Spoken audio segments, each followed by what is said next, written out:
Når nu man prøver at være lidt selvforsynende, så må man også bruge nogle af de grøntsager, man dyrker til at lave noget mad.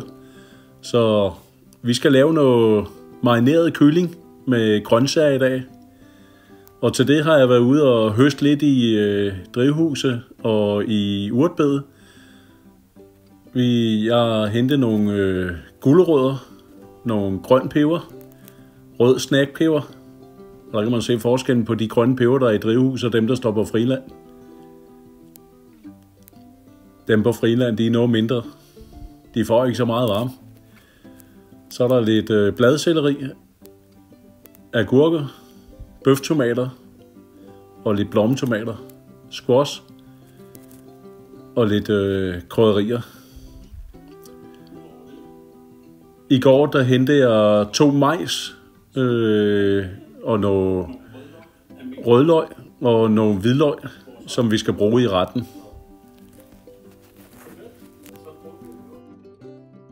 Og jeg ordner lige alle grøntsagerne, skærer dem ud i tern og hvad de ellers skal, og så vender jeg lige tilbage. Kyllingen, den har jeg ordnet senere, og nu dupper jeg den lige for at tage det værste af vandet fra, sådan så de bedre kan stege, når de kommer i olie. De skal også lige marineres om lidt.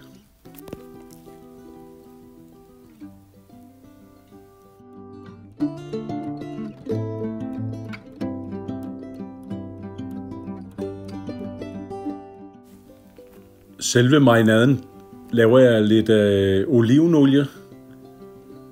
Der kan man bruge sådan set, hvad man har lyst til, men jeg synes olivenolie er god. Så kommer jeg lidt hvidløg i, og lidt rosmarin, sort peber, og paprika og lidt salt i. Og så er det bare at mixe det over godt og grundigt.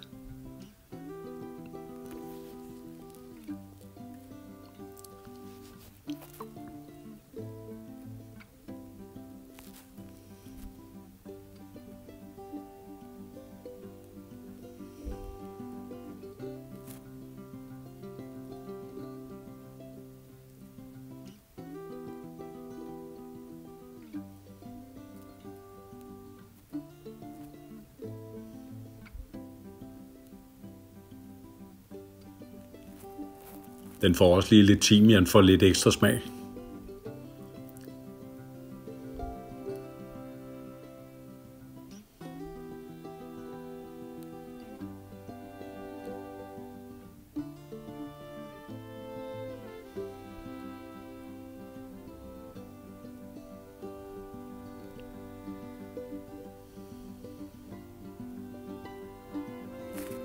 Og så er det bare i gang med at kværne det godt.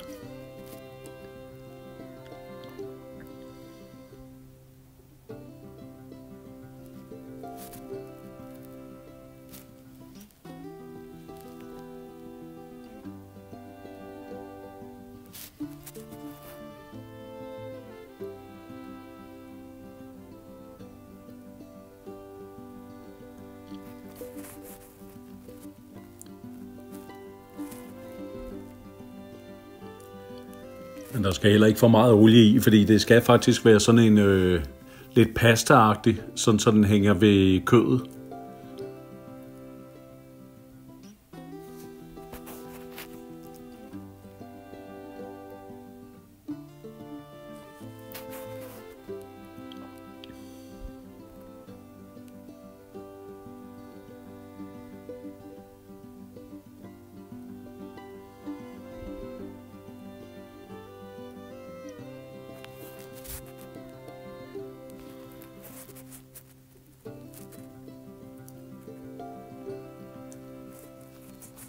Så plejer jeg bare at komme marinaden ned i en lille frostpose, og så lægge kyllingerne ved. Og så kan man bare lige gnide det rundt inde i posen, og så lægge det på køl en 3-4-5 timer.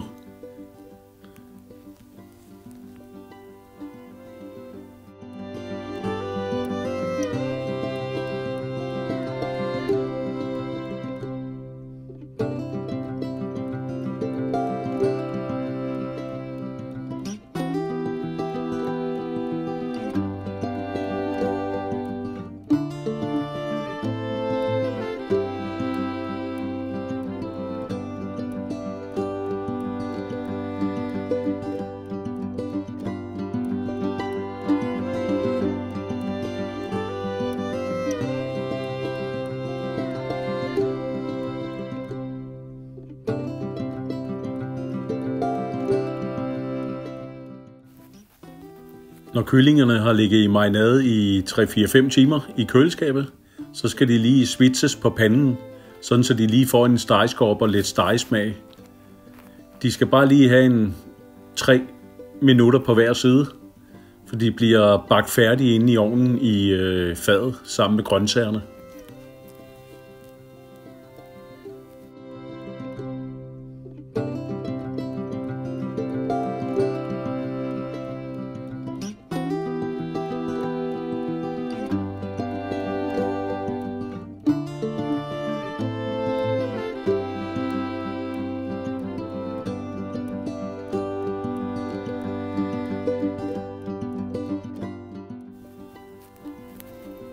Nu har kyllingerne så fået 3,5 minutter på hver side, og så skal de bare over i fadet.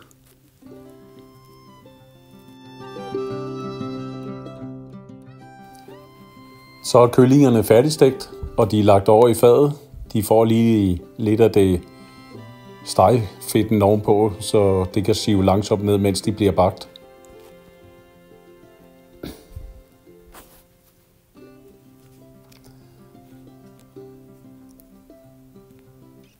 Gulerødder og grøn peber, det plejer jeg også lige at svitse, sådan så det også lige får lidt stegesmag. Det skal bare lige svitse sådan 2-3 minutter.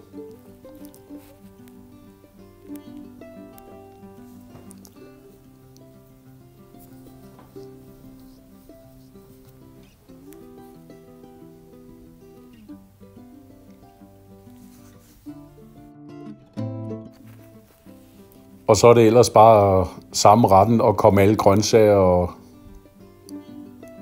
det hele op i fadet. For så lægger jeg noget spidskål i bunden. Og så får det ellers alle grøntsagerne. Noget squash, nogle majs,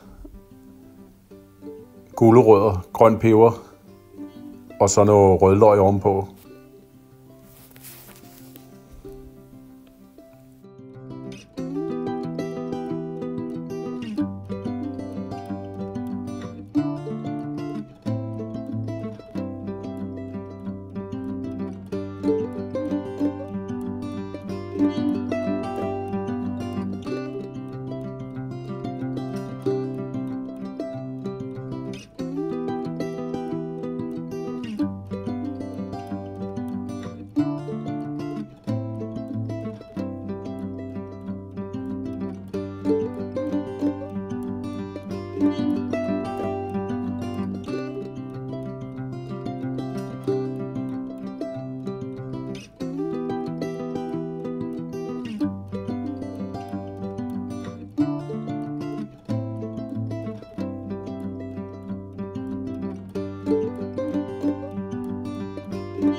Og så er det ellers bare ind i ovnen, cirka 40-45 minutter på 180 grader.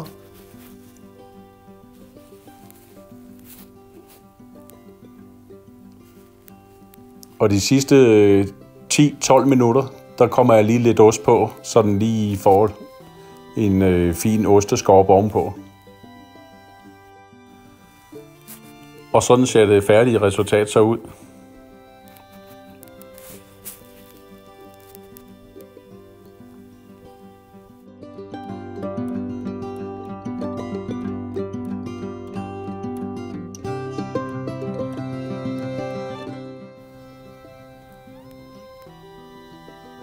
Men lad os prøve at se, hvordan kyllingen ser ud.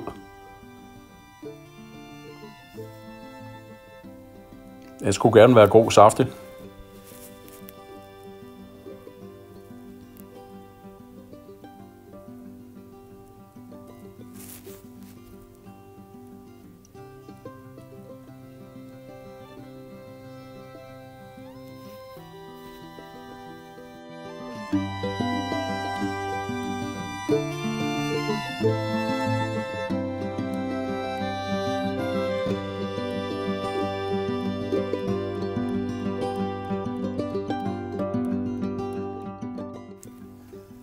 Og velbekomme.